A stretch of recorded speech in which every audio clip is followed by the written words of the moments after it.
tout début d'abord, je remercie le président de la zone Cham et l'honorable de Kolla. Je suis flatté de ça. C'est une première pour moi de participer à une seule initiative. C'est à remercier, c'est à saluer encore. On a démarré pas mal de mobiles, de la communication, des trucs pareils. Il y a tas de trucs à faire. Pour l'instant, on est dans la communication, bon, de présentation des séries de groupes. Pour l'instant, on n'avance pas à pas. Je crois bien que pour l'instant, moi, je suis satisfait de l'initiative de ce thème, parce que c'est très important pour la jeunesse et pour tout le Kolda, franchement. Je crois bien qu'on a encore 4 jours de formation. Quand on a terminé la formation, moi, je ferai une réunion spéciale dans mon ASC, sensibiliser les gens de mon quartier, l'ASC d'abord, tout le quartier, autant pour moi. Je prends tout le quartier en charge parce que c'est très important de véhiculer ce message transmis à celui de la communication. En fait, l'objectif de ces activités-là, c'est un renforcement de capacité, un atelier sur un renforcement de capacité sur les modules suivants, c'est-à-dire l'entrepreneuriat, la recherche d'emploi, rédaction de business plan, mais également la gestion financière. Donc, pourquoi ces modules-là? Voilà, le constat, l'objectif de ça est parti d'un constat, c'est-à-dire que dans le mouvement national depuis quelques années, les gens ne se consacrent qu'aux activités sportives.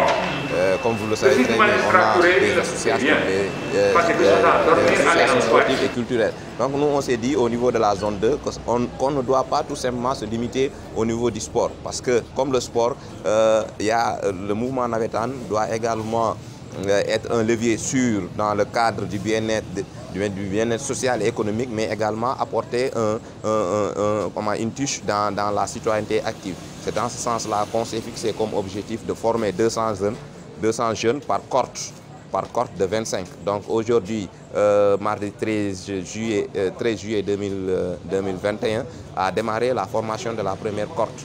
Donc après cette formation-là, il y aura d'autres cohortes qui vont suivre.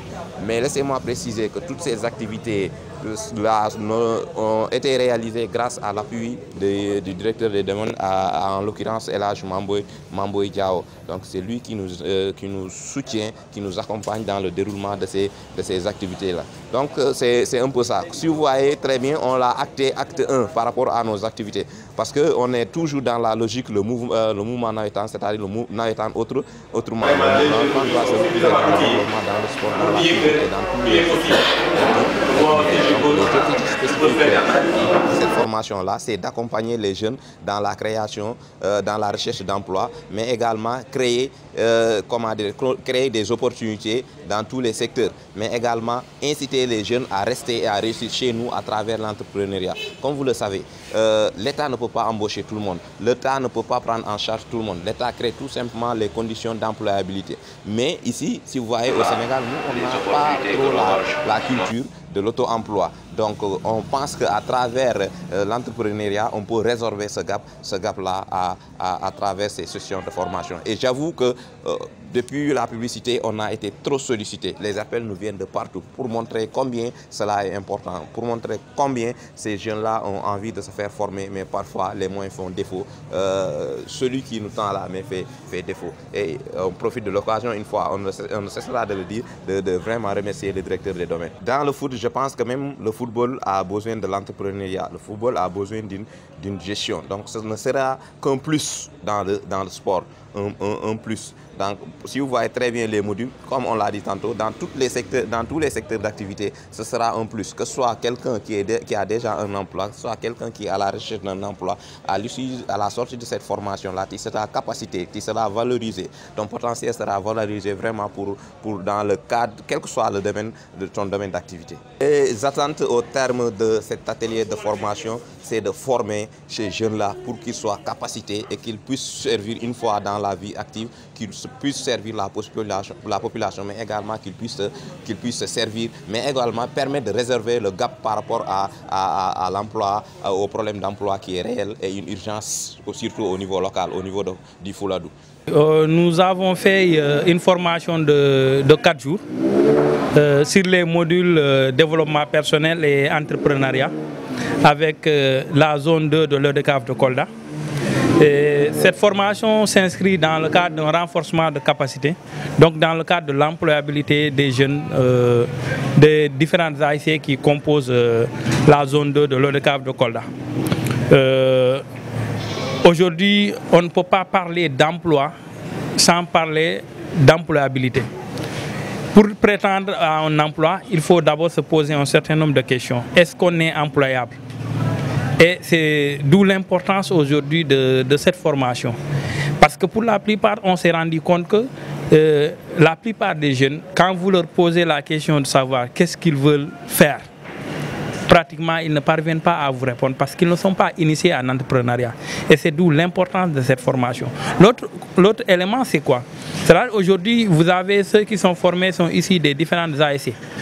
Aujourd'hui, ces ASC doivent être des leviers dans le cadre de la résolution vraiment de cette problématique de l'emploi des jeunes.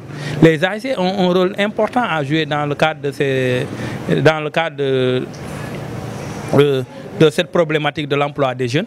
Et l'autre élément encore majeur, nous nous inscrivons dans la deuxième phase du plan Sénégal émergent, à savoir le renforcement, le développement du capital humain. Aujourd'hui, nous devons développer le capital humain pour prétendre créer des richesses. Parce que si vous ne renforcez pas les ressources humaines, si vous ne renforcez pas ces jeunes-là en matière d'employabilité, donc quand on dit employabilité, c'est toutes les formations. Vous avez des formations qualifiantes, vous avez des formations sur la manière de gérer l'entreprise et tout ça là. Parce qu'on se rend compte que pour régler cette problématique de l'emploi des jeunes, l'emploi salarié ne peut pas régler tout. Vous avez deux sortes d'emplois. Vous avez l'auto-emploi qui est l'entrepreneuriat, et vous avez l'emploi salarié. On se rend compte que l'emploi salarié ne peut pas régler tout le problème de l'emploi des jeunes au Sénégal et partout même dans le monde. Donc aujourd'hui, l'auto-emploi, à savoir l'entrepreneuriat, se veut aujourd'hui la voie la mieux indiquée pour essayer de résolver ce gap-là qui est laissé par rapport à l'emploi salarié. Donc les jeunes aujourd'hui doivent plus s'engager vers l'entrepreneuriat pour pouvoir créer des richesses, pour pouvoir impacter positivement dans le développement de leur localité, dans le développement du département, dans le développement de la région de Kolda. Je disais que la région de Kolda, c'est la région des paradoxes. C'est comme si on est assis sur de l'or et on est en train de quémander.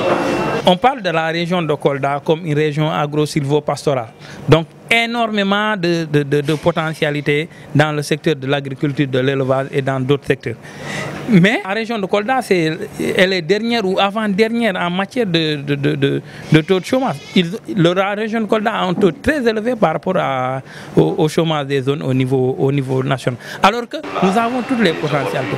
Vous allez aujourd'hui dans le marché de Kolda.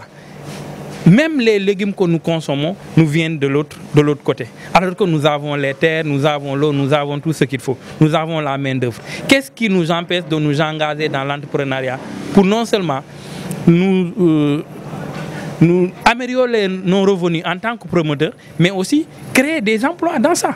Donc, vous prenez le secteur de l'élevage. Aujourd'hui, la région de Kolda peut être placée première ou deuxième région en matière d'élevage. Mais ça ne se reflète pas sur le quotidien du Koldois. Ça ne se reflète pas chez les populations. Et donc, c'est pour cela que j'ai dit que la région de Kolda, c'est la région des paradoxes. Nous sommes assis sur de l'or et nous sommes en train de tendre la main pour quémander.